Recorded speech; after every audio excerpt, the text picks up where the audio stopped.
You see where we're going here. Ultimately, reading music notation, whether we're talking just about rhythms or whether we're talking about the notes, is about being able to look at something on paper and have an idea of how it's going to sound. I think too many of us learned this stuff early on as if when you learned to read music, each note was a question on a quiz that had nothing to do with the note before it or after it. You're looking at patterns.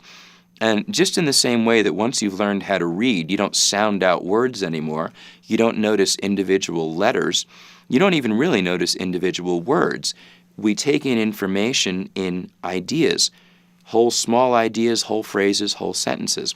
Well, when you look at exercise 5, knowing that we're dividing up a 4-count measure, it should be pretty clear that what you're looking at is 1 and 2 and 3, 4 and 1 and 2 and 3, 4 and 1 and 2 and 3, 4 and 1 and 2 and 3, 4. Here's exercise 6, continuing on with the same concept. 1, 2, 3, 4.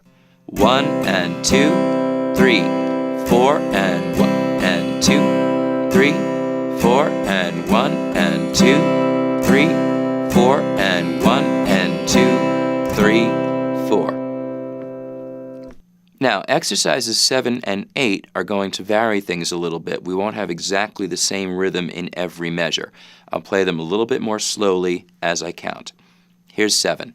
1 and 2 and 3 and 4 and 1 and 2 and 3 and 4 and 1 and 2 and 3 and 4 and 1 and 2 and 3 and 4 and 1 and 2 and 3, 4. Notice how that one ends with 2 quarter notes. Here's exercise 8. 1, 2, 3, 4.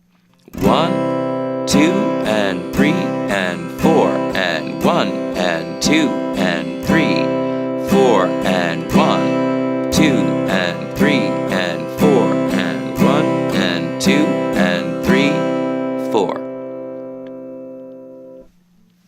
Now I'm going to go through each one of these, top to bottom, with the same beat. Here's our steady tempo. 1, 2, 3, exercise 1. 1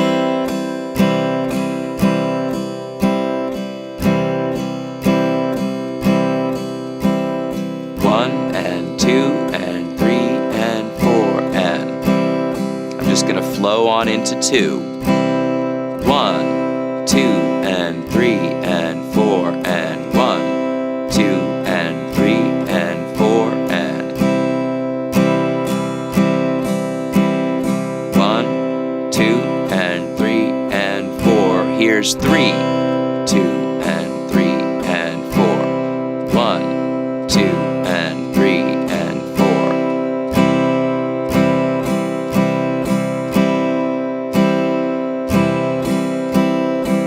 Exercise 4. 1, 2 and 3, 4 and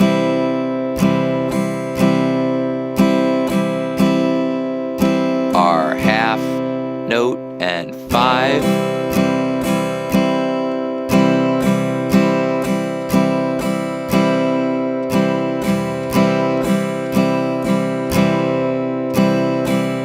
And 2 and 3, 4, exercise 6. Notice my right hand, my strumming hand, has not changed.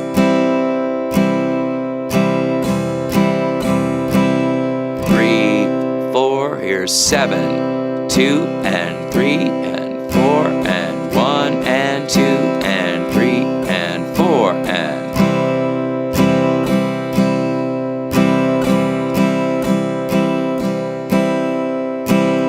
8, 2 and 3 and 4 and 1 and 2 and 3, 4 and 1, 2 and 3 and 4 and 1 and 2 and 3, 4. Now, playing through all of those in time like that is a great goal for you, but it's not necessarily where you would start. I would start with a single measure and just make sure you have the rhythm. You might just choose to tap and count. For example, looking at exercise 3. 1, 2, 3, 4, and 1, and 2, and 3, and 4. 1, and 2, and 3, and 4. Feel it, and then play it. The standard as you practice is that once you can repeat something 2, 3, or 4 times without a mistake, you've pretty much absorbed it. So just keep that in mind. You start off with little things, you add on a little bit more, and as you're missing things, be aware of what you're missing and try to get a sense of why you're missing it. If you can't figure that out, then maybe you need to slow down and just take a closer look. Or if you're working with a teacher, then ask them or go to someone and say, hey, what am I doing wrong here? But all of this stuff should be pretty straightforward. I think you may have already observed that we're returning to the same concepts and the same ideas over and over and over again. That's the good news. So even when you're trying to struggle through something, know that we're just going to circle around to it again, and every time you come to it, it's going to get easier. And when you reach a certain point where you can look back and say, wow, I struggled with that, and now this is easy because I've seen it so many times, that's a really good feeling. I hope you've experienced some of that already, and if you haven't, I promise that you will.